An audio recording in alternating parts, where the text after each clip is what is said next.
초발심 공덕품, 모든 게 이제 시작이 많이 중요한 그런 의미를 부여한 그런 대목인 것 같습니다. 이 처음 발심한 그 순간이 부처를 이루는 그런 거와 같다고 하는 그런 말씀인데, 그 공덕은 부처를 이룬 그 상황이니까 다른 어떠한 공덕과도 비교할 수 없는 그렇게 아주 대단한 상황을 우리가 소위 그 초발심이라고 그럽니다. 그러니까 발심을 해야 되는데, 우리가 이 불문에 귀해서 과연 발심한 생활을 하고 있느냐 하면 그렇지 못한 경우가 대부분입니다. 결국 우리가 이런 화엄살림법회를 한다든지 또는 각종 그 기도를 한다든지 하는 모든 일체 행위는 종국에 가서는 발심하는 데 그 목적이 있습니다. 우리가 발심을 시키지 못하면 아무리 3000배를 수없는 날을 해도 그게 공덕이 될 수가 없고, 또 많은 불사에 동참을 해도 그게 공덕이 될 수가 없습니다. 결국은 어떻게 발심으로 연결시키느냐, 우리가 하는 일체의 모든 행위가 어떻게 발심하는 쪽으로 연결시키느냐 하는 것이 이제 소중하기 때문에 그 부분이 오늘 여러분하고 대화를 해야 될 그런 내용이거든요. 그런데 이 경에 보면 여러 가지로 분류해서 이 발심공덕에 대한 여러 가지로 분류해서 참 많습니다. 찬탄해가 부처님 그 말씀이 전부 환희심 나고, 또 찬탄해서 어느 대목을 어떻게 이 주어진 1시간 남짓한 정도에서 여러분들에게 짜임새 있게 제가 이 발심공덕에 대한 것을 표현해야 되나 하는 그 부분도 저 자신도 어려웠어요. 이게 뭐 며칠 강의를 하면 그걸 있는 대로 첫 장서부터 저 마지막 장까지 쫙 그저 낭독하고 설명해드리고 낭독하고 설명해드리면 가없이 좋은데, 이게 제한된 시간에 그 많은 내용을 어떻게 제일 유효적절한 말을 골라서 여러분들에게 전해야 되나 하는 것이 이제 저에게는 어려운 숙제였습니다. 그래 이제 고른 것이, 그 안에 보면 우리가 5개가 나옵니다. 5개. 우리가 5개하고 발심했을 때의 그 5개를 어떻게 지녀서 지키면 그게 공덕으로 연결되느냐 하는 그런 대목이 있습니다. 그러면 그 5개는 여러분이 잘 아시듯이 기본 대개입니다. 우리가 48개도 있고 또 250개도 있고 500개도 있습니다만은, 그런 각종 모든 개의 기본 대개가 5가지 5개입니다. 그 5개도 여러분들이 다 잘 아는 내용이에요. 이 자리에 계신 분들이 아마 5개는 수백 번 받았을 겁니다.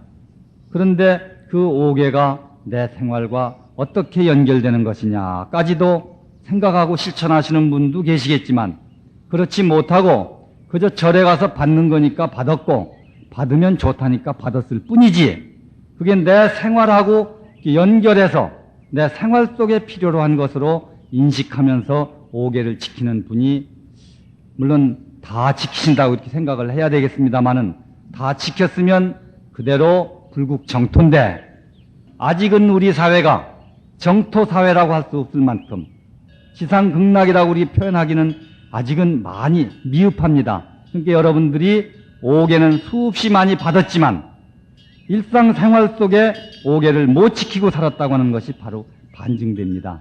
그래서 그 5개를 잘 지키면 바로 초발심 공덕과 연결되는 그러한 대목을 오늘 중점적으로 여러분들하고 의논해야 되겠다 하는 그런 것으로 정리를 했습니다. 5개는 다 잘 아시죠. 첫째는 살생하지 마라, 둘째는 도둑질하지 마라, 셋째는 간음하지 마라, 넷째는 거짓말하지 마라, 다섯째 술 먹지 마라, 이렇게 되어 있습니다. 그런데 이제 그것도 아까 제가 그 십법 중에 마지막 계 때 얘기를 했습니다마는 하지 말라고만 돼 있지 어떻게 생활에 실용적으로 써라고 하는 말이 없다 이 말이에요. 안 하고 어떻게 삽니까 우리가? 움직이지 않고 못 살잖아요. 이게 살아가는 것이 본능인데 움직이는 것이 본능이고 망상 피우는 게 본능이고 모든 걸 보면 갖고 놀고 싶은 게 우리 본능인데 그런 적극적인 행동을 통해서 어떻게 이것을 걸러낼 것이냐는 해라고 하는 쪽으로 우리에게 일러준 게 아니라 모든 것을 하지 말라고 하는 봉쇄하는 측면으로 이 계를 우리에게 주기 때문에 여러분들이 생소하게 생각하고 내 일상생활에는 나하고 관련 없는 것 같이 이렇게 생각하기 때문에 우리 사회가 이렇게 어려운 사회가 존재하는 거 아니냐 싶습니다. 그래서 저는 오늘 그 5가지 계를 좀 다른 측면에서 여러분들에게 조명을 해드릴까 싶습니다. 살생하지 마라 하면 물론 산 목숨 죽이지 말라가 살생하지 말랍니다. 그 단어를 풀이하는 데 의미가 있는 게 아니에요. 우리는 보통 단어 풀이에 역점을 둔다 이 말이에요. 살생하지 마라. 그 글귀에 떨어져 가지고 산 목숨 죽이지 않는 것만 계를 지키는 것으로 생각해. 거기에 의미가 있는 게 아니고 부처님 말씀은 일체 생명이 있는 모든 것은 불성이 있다 이런 말씀을 하셨어요. 아까 제가 이런 말씀을 드렸죠. 내 몸은 부처님을 담고 있는 몸이다. 생명이 있는 모든 생명체는 바로 부처님을 담고 있다 이 말이에요. 그러니까 우리가 존중해야 되는 거예요. 그렇기 때문에 죽이지 말라는 얘기입니다. 사람만 부처님을 담고 있는 게 아니고 저 하루살이까지라도 여러분들이 기르는 고양이 개까지라도 요즘 뭐 그 많은 뭐 비우고 한우 해가지고 하는 모든 일체의 생명은 부처님을 다 모시고 있다. 그렇기 때문에 부처님을 모신 불성을 가졌기 때문에 우리가 존중해야 된다. 이런 결론이 나와야 됩니다. 그래서 우리가 일상을 살면서 상대방을 존경하는, 상대방을 존중해주는 그런 풍토를 만들어야 되는데 우리가 어디 현실을 살면서 상대방 존중 잘 안 해주잖아요. 나한테 직접 물질적인 이해가 있느냐 없느냐, 내 즐거움과 직접 저 사람이 나한테 어떠한 이해 당사자냐에 따라서 존경해 줄 수도 있고 무시할 수도 있고 이렇게 살지. 그거 아니면 관계없이 생각한다 이 말이에요. 우리 주변의 모든 나하고 관련 있는 모든 사람들의 모든 생명들에 대해서 나하고 관계없는 걸로 방치한다 이 말이죠. 그렇기 때문에 우리 사회가 이 지경까지 온 거예요. 생명경시 풍조가 생겼다 이 말이에요. 그러니까 우리는 불성, 소위 불성이 있는 거로 부처님을 몸에 담고 다니는 생명인 거로 부처님을 해할 수가 없다 이 말이에요. 그러니까 존경해야 되고 존중해야 된다. 그것이 바로 무엇까지 연결되느냐? 평등사상이에요. 3000년 전에 이미 부처님은 우리에게 평등사상을 이미 일러주신 겁니다. 요즘 무슨 민주화, 요즘 민주주의를 소리 많이 하고 뭐 대통령 출마한 사람마다 내가 민주주의 올바른 민주주의 실현하겠다. 이거 참 하도 답답한 얘기입니다. 이 불교 믿는 우리가 아까도 했지만 1600년 동안 불교를 믿은 우리가 아직도 민주화 타령을 하고 있다 이 말이에요. 그것은 불교를 잘 못 믿었기 때문에 부처님 말씀을 모르고 살았기 때문에 아직까지도 민주화 타령을 하고 있는 거야. 이미 부처님이 제일 귀하게 250, 500개 중에 제1개로 생명 존중이요 평등 사상을 이미 우리에게 선포를 했으면 이미 우리 의식 속에는 민주화가 돼 있어야 돼요. 민주화가 뭡니까? 남을 존경하는 것이에요. 남에게 피해를 주지 않는 거야. 그런데 요즘 내 잘 살기 위해서 남이야 죽든 말든 내 이득을 위해서 남이야 망하든 말든 우리가 그렇지 않습니까 지금? 내 유흥비를 만들기 위해서 택시기사를 죽이잖아요. 돈 뺏어보니 몇천 원밖에 안 드는 그 봉지 뺏기 위해서 생명을 살해하지 않느냐 이 말이에요. 그것뿐입니까? 각종 공해가 뭐예요? 나 잘 살기 위해서 각종 오염물을 마구잡이 버리는 것이 각종 공해 아닙니까? 그러니 나만 잘 살면 된다고 하는 대단히 비불교적인 이기심에 꽉 차 있는 게 오늘의 우리란 말이에요. 그건 여기 와서 우리가 뭐 하려고 여기 모입니까? 그런 부처님이 제일 중요하게 말씀하신 평등 사상, 상대방 존경해주는 인격 존중하는 그것을 배워서 실천하기 위해서 모이는 곳이란 말이에요. 민주화는 이미 3000년 전에 부처님이 제일 중요하게 선언을 하셨는데 아직도 우리는 민주화 타령을 하고 있는 비민주적인 우리가 현실이다 이 말이에요. 그러니까 최소한도 절에 3년만 다녔다면 민주시민이 돼야 돼요. 시어머니가 며느리 존중해 줄 줄 알아야 되고, 며느리가 시어머니 존중해 줘야 될 줄 알아야 되고, 부모가 자식 인격 이렇게 올려줄 줄 알아야 되고, 권력을 잡은 사람이 권력 안 가진 사람 올려줄 줄 알아야 된다 이 말이에요. 돈 가진 사람이 안 가진 사람 아껴주고, 안 가진 사람이 돈 가진 사람 같이 존중해 줄 수 있는 그런 피차 상호 존경할 수 있는 그런 풍토를 만드는 것이 바로 이 불교 종교란 말이에요. 그것 하기 위해서 우리가 종교가 필요한 거지, 그 다른 거라면 안 되지요. 부처님이 다른 것 때문에 세상에 오신 분이 아니니까. 우리 앞에 부처님이 나타나신 것은 우리를 그 상황까지 끌어올리기 위해서 부처님이 우리 앞에 출현하신 거예요. 그러니까 살생하지 마라는 바로 그런 데 의미가 있는 거예요. 그러니까 물고기 방생하러 다니지 말고 무슨 고기 먹지 안 먹고 먹고 안 먹고 여기에 중요한 게 아니라 고기 한 첩 먹으면 어떻고 안 먹으면 어떠냐 이 말이에요. 나 그렇다고 스님들이 고기 먹으란 얘기 그런 얘기 아니에요. 먹는 거 허용하라는 얘기가 아니라 한 첩 먹은 들 어떻고 안 먹은 들 어떠냐 이 말이에요. 그 사람이 어떠한 입장에서 살아가느냐, 과연 상대방을 존중하느냐, 내 이득을 위해서 남을 피해를 주지 않느냐, 이거면 되는 거예요. 자기 이득을 위해서 남을 피해 주지 않는 사람이 제일 신사 아닙니까? 제일 멋쟁이 아닙니까? 멋쟁이는 바로 도인이라 소리거든. 그런데 우리는 그렇지 않잖아요. 남을 눌러야 내가 쓰니까, 남을 억제해야 내가 쓴다 이 말이에요. 그런 상황에서 살아가는 오늘의 아주 중요한 그 인권선언, 평등선언, 그것이 바로 살생하지 마라의 본 의미다 이 말이에요. 두 번째, 도둑질하지 마라. 이거 뭐 3살 먹은 아이도 알잖아.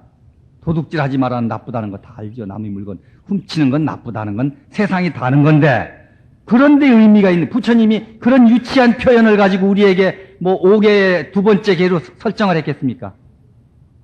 유치하게 남의 물건 훔치지 마라, 이런 정도의 의미를 가지고 우리에게 두 번째 계목에 넣겠느냐 이 말이에요. 그것이 아니고 분배정의해라 했어요. 분배정의해라. 나누는 것을 옳고 바르게 해라. 일한 만큼 가져라 이 말이에요. 일하지 않고 취하지 말고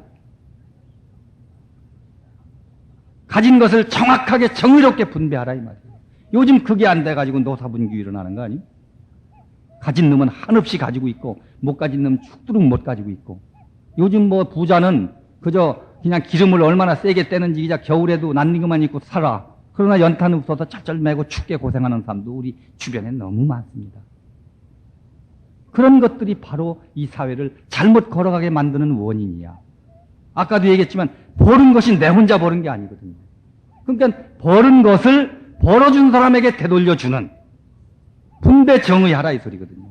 그러면 내가 가진 것을 남에게 주는데 남의 것을 탐할 이유가 어딨나요?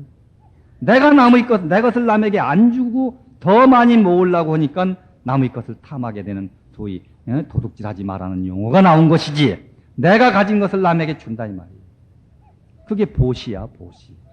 보시 정신을 길러라 이 소리거든요. 그런데 이 보시라고 하는 것은 꼭 돈만 가지고 보시하는 게 아니고 물건만 나누는 게 보시가 아니에요. 우리는 무궁무진한 걸 가지고 있어. 누구를 막론하고. 우선 건강한 몸을 가지고 있잖아요. 두 번째는 애정, 인정을 가지고 있잖아요. 세 번째는 나름대로의 학문을 가지고 있잖아. 나름대로의 지식이 있잖아요. 이걸 다 나누는 것도 보시야. 몸으로 보시하지, 사랑, 마음으로 보시하지, 학문으로 보시하지, 뭐 배운 자기 모든 재주를 가지고 남을 위해서 베풀어주면 그게 보시라 이 말이에요. 그런데 세상 사람들은 돈 갖다 주는 것만 보시한다고 그런다. 그 돈 없는 내가 뭘 남을 위해서 할 것이냐. 그런 생각들 때문에 남을 위해서 자기가 봉사하는 그런 실천을 전혀 못하는 거야. 몸을 가지고 얼마든지 남을 위해서 봉사할 수 있는 길이 무궁무진합니다. 우리 주변에 살펴보면. 그러니까 우리는 그런 내가 가진 것을 남에게 준다고 하는, 나눈다고 하는 것을 이 두 번째로 중요하게 한 거예요. 나누지 않으면 우리가 편안하지 못해. 나누지 못하기 때문에 전쟁이 생기는 거예요. 나누지 못하기 때문에 갈등이 생기는 거예요. 나누지 못하기 때문에 위화감이 생기는 거예요. 권력도 나눠야 돼. 재산도 나눠야 돼. 인격도 나눠야 돼. 학문도 나눠야 돼. 내 몸도 나눠야 된다 이 말이에요. 그 나눌 것이 그렇게 많은데, 재산이 그렇게 많은데 왜 가난하다고 비굴하게 사느냐 이 말이에요. 돈 없다고 비굴해. 한국 사람만큼 가난한 사람이 비굴한 사람은 세상에 두 번째도 없어요. 한국 사람만큼 비겁한 게 없어. 없는 놈은 없어서 비겁하고 있는 놈은 있어서 오만하고, 이게 한국의 아주 잘못된 구조라. 조금 쥐꼬리만큼 돈 벌었다고 얼마나 까불어 됩니까? 여러분 중에도 그런 사람이 있을 거예요. 조금 배웠다고 얼마나 또 까불어 됩니까? 그러니까 또 못 배운 사람, 못 가진 사람 같이 비겁할 수가 없어. 당당하질 못해 한국 사람들은. 그러니까 좀 사람들이 이중성, 삼중성 성격을 가지고 있거든요. 내가 늘 쓰는 말인데, 이 통도사하고 자매결연 맺은 저 대만에 가면 불광사라고 있습니다. 불광사에 가면 여스님들, 비구니 스님들이 많이 수백 명 살아요. 그런데 한국 비구니들이 유학을 가 있는 스님들이 있습니다. 그 이제 똑같이 이 중국 승복을 입으니까 뭐 일본 사람, 중국 사람, 한국 사람 잘 분별이 안 되죠. 비슷비슷하니까 잘 모릅니다. 이렇게 외형상 보면. 근데 한국 사람 골라내라면 골라낼 수가 있어. 왜 골라낼 수가 있느냐? 찌그러진 얼굴, 불평불만스러운 얼굴, 일그러진 얼굴만 찾아내면 그건 한국 사람이야. 그것은 우리 주변이 넉넉함이 없기 때문에, 내가 남을 위해서 베풀고 남을 위해서 나누고 남을 위해서 희생한다고 하는 그런 마음 가지고 일상생활에 살았으면 가진 것이 있든 없든 배웠든 못 배웠든 관계없이 항상 당당하니 편안하니 늘 만족할 텐데, 항상 부족한 거라 한국 사람은.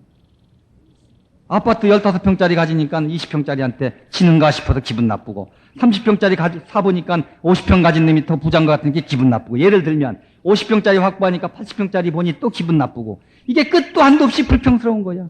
어떻게 하면 저놈을 이기고 내가 더 많이 가져야 되나. 이런 생각을 가지고 살다 보니 여러분들 얼굴이 전부 이그러진 거요.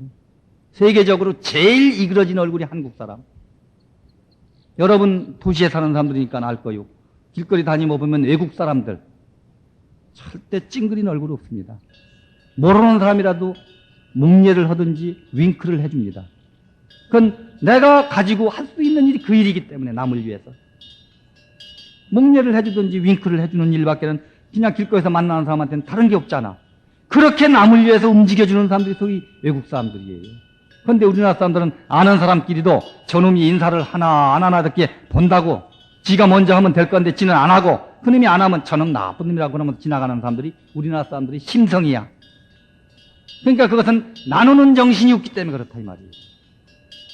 우리가 나누는 정신, 그게 바로 두 번째 도둑질하지 마라의 의미는, 우리가 그렇게 나누어야 되는, 가진 것을 정의롭게 일한 만큼, 8시간 일했으면 8시간 일한 만큼, 5시간 일하면 5시간 일한 만큼 정의롭게 나눌 수 있는 사회를 만들으라고 하는 의미로 두 번째다가 그 도둑질하지 마라를 우리에게 일러주신 거예요. 세 번째는 간음하지 마라. 이 대목은 제가 참 설명하기가 어려운데 여러분 한번 새로운 얘기 좀 들어보세요. 간음하지 마라. 이 말은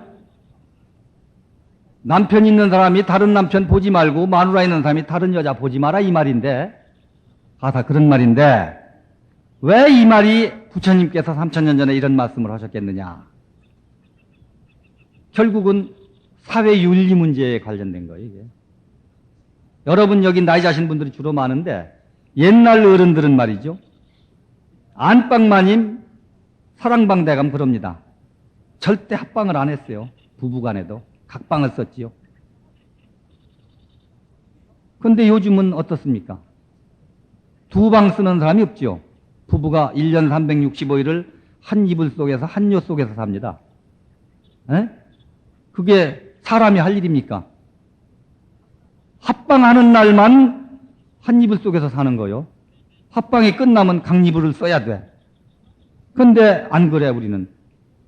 예를 들면 영국, 불란서, 로마 이런 선진국, 역사가 있는 선진국은 각방 씁니다, 부부가. 아니면 한 방을 쓰더라도 빼뜨가 둘이에요. 여자용은 투인, 남자용은 싱글. 투인의 더블, 싱글. 그게 여자는 남편을 맞이해야 되기 때문에 넓은 침대를 쓰고 남자는 혼자 자니까 싱글, 적은 침대를 쓴다 이 말이에요. 한 방에 살아도. 그런데 우리나라 사람들은 어쩐 일인지 요 한 장, 이불 한 장 가지고 다 해결하는 거예요. 1년 365일을. 이러니까 무엇이 생겼느냐? 아이들이 보고 배울 게 없는 거예요. 부부간에 그렇게 내내 붙어 살으니까 알 거 모를 거 다 알으니까 존경심이 안 나는 거라, 부부 사이에. 마누라가 저 남편 알기를 개같이 알고 저 남편이 저 마누라 알기를 우습게 아는 거예요. 그러니까 아까도 얘기했지만 아주 저속하고 비속한 용어를 쓰는 거예요, 부부간의 용어가. 여러분 아마 그 양심이 찔릴 겁니다. 부부간에 쓰는 용어, 존경어 쓰는 부부 있어요? 여러분 존경어 쓰는 부부 있느냐 이 말이에요. 그러니 애들이 맨날 보는 게 그런 못된 것만 보니까 아이들 자체가 전부 지금 문제 청소년이 된 거라. 국민학교 아이들도 이성관계 한 아이들이 한 자리 숫자 통계가 나옵니다, 지금. 중학교, 고등학교는 두 자리 숫자 넘은 지가 오래됐고, 그것은 여러분들이 소위 가정생활 속에서 부부의 성적 행위를 어떻게 처리했느냐의 결과야. 미국서 배워온 거 아니에요. 일본서 배워온 거 아니라. 우리의 청소년들 지금 그 성문제 때문에 생기는 각종 범죄가. 이성교제하기 위해서 용돈이 필요하고 용돈이 집에서 안 되니까 뺏고 강도질 하느라고 청소년 범죄가 생기는 거예요. 달리 청소년 범죄가 생기는 게 아니에요. 다른 용돈이 필요해서 생기는 게 아니라 남자친구 사귀고 여자친구 사귀기 위해서 비용을 연출하기 위해서 각종 청소년 비리가 생기는 건데 그것이 어디서 생겼느냐? 여러분들이 부부 생활에서 오는 거라 이 말이에요. 옛날 어른들은 서로 존칭을 썼어요, 부부간에. 절대 말을 놓지 않았습니다. 요즘 부부간에 쓰는 용어는 저는 결혼을 안 해서 모르겠지만은 참 듣기가 역겨운 유치한 말들을 쓴다 이 말이에요. 늙거나 젊거나 간에 부부간에 쓰는 말이. 그게 그 꼬라지를 보고 사는 젊은 여러분 아들, 딸, 손자, 손녀가 막 그렇게 막 돼버리는 거야. 그래서 이 간음하지 마라는 성문화를 어떻게 정리할 것이냐. 동물화되는 인간을 좀 인간답게 만들어주자고 하는 데 의미가 있는 거예요. 동물화되는 우리 인간을 좀 인간답게. 200년밖에 되지 않은 미국놈 쌍놈 문화를 받아가지고 지금 그 부부들이 한 이불 속에서 한 배트 속에서 사는 거예요. 미국놈들이 하는 짓이라 그게. 서양 사람들은 안 그래. 미국하고 서양은 다릅니다. 여러분 더 잘 아시겠지만은. 그러니까 우리 조상들은 이미 옛날에 각방을 썼어, 부부가. 도저히 각방 쓸 형편이 아니면 요 두 장, 이불 두 장 가지고 살면서 좀 질서를 지켜야 되겠어요. 거기에 의미가 있는 거라. 우리 사회가 이렇게 완전히 윤리도덕이 깨진 것은 이성관계가 문란해진 데서부터 원인이 있는 거예요. 나는 간혹 이런 얘기합니다.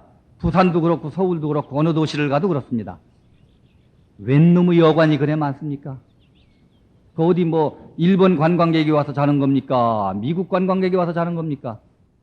무엇 때문에 아파트 70평, 80평 가지고 사는 사람들이 웬 놈의 여관이 그래 많아, 이 도시마다. 그게 어떤 사람들이 쓰는 거예요, 그 여관들이. 처녀 총각이 모이는 데 아닙니다. 유부남, 유부녀들이 다 모이는 장소야. 이만큼 막 됐다 이 말이에요, 우리 사회가. 그런 걸 경계한 거예요, 부처님께서. 세 번째, 간음하지 마라는. 우리가 정말로 반성해야 되지요. 지금 점점 동물화되고 있습니다. 우리의 의식구조나 행동 반경이 점점 동물화되고 있어요. 그러니까 여러분들이 그런 부분들을 우리가 실생활 속에서 부처님한테 간음하지 마라는 계는 받았는데 그게 어떻게 내가 생활 속에 실천해야 되느냐는 걸 연구해 봐야 됩니다. 그러니까 앞으로 여러분들이 요 두 장, 이불 두 장 가지고 사시든지 아니면 방을 각방을 쓰시고 합방하는 날만 정해야 돼. 한 달에 몇 번. 어? 옛날 어른들은 내가 어려서 다 우리 집에서 본 건데 할아버지가 할머니 찾아올 때 우리 모르게 찾아온다고. 밤이 이슥해야 찾아오시고 또 가실 때 자기 방에 가실 때 남들 볼까 봐서 날 새기 전에 슬쩍 빠져가신다고. 그렇게 숭고하게 관리했어. 자기 남편이나 자기 부인의 관계를 그렇게 숭고하게 관리했는데 요즘 우리 주변이 어디 숭고합니까? 그 관계가? 이러한 것들을 우리가 기회를 받았으면 어떻게 내가 생활 속에 실천해야 될 것인가? 그것이 사회 문제까지 연결되는 중요한 문제예요. 이제 그런 부분들이 세 번째 그 가늠하지 말란 말이 있고, 네 번째는 거짓말하지 마라. 이것도 낱말은 대단한 게 아닌데 그건 진실하게 살아라 이런 말이에요.